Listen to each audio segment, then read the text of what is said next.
عماري، وشكرا لضيوفك، وسنعود نعود الاتصال بك حال جدة جديد. وقع اليوم مجمع سوناتراك والديوان المغربي للكهرباء على اتفاق حول تصدير سوناتراك ل 600 مليون متر مكعب من الغاز الطبيعي إلى المغرب سنويا، وعلى مدى 10 سنوات اعتبارا من الفاتح سبتمبر المقبل عبر أنبوب الغاز المغاربية الأوروبية الرابط بين الجزائر وإسبانيا مرورا بالمغرب. ريما الوابح. من 8 إلى 10% هي الزيادة المطلوبة سنويا للكهرباء بالجزائر والمغرب، مما يدعو إلى فتح الباب واسعا أمام الاستثمارات في مجال توليد الطاقة الكهربائية الذي يستدعي بالدرجة الأولى الغاز الطبيعي، لتكون الخطوة الأولى في استعمال الغاز الجزائري لإنتاج الكهرباء بالمغرب هو ما تضمنه الاتفاق الذي وقع عليه اليوم بالعاصمة المجمع الجزائري للمحروقات سوناتراك والديوان المغربي للكهرباء.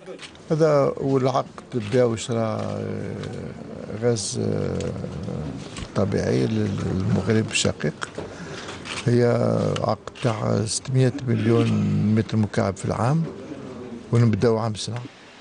العقد التجاري هذا ينص على تصدير سوناتراك للكمية المحددة من الغاز الطبيعي سنويا على مدى 10 سنوات عبر أنبوب الغاز المغاربي الأوروبي الرابط بين الجزائر وإسبانيا مرورا بالمغرب، حيث سيوجه هذا الغاز لتزويد محطة عين بن مطاهر بطاقة 740 ميجاوات ومحطة تهدارت بطاقة 385 ميجاوات.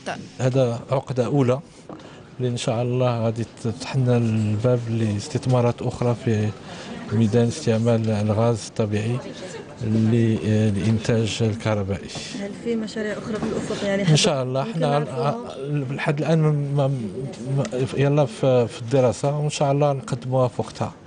هي صيغة من صيغ التعاون الجزائري المغربي للاستفادة من الغاز الجزائري في إنشاء محطات توليد الكهرباء نظرا للمزايا التي يتمتع بها.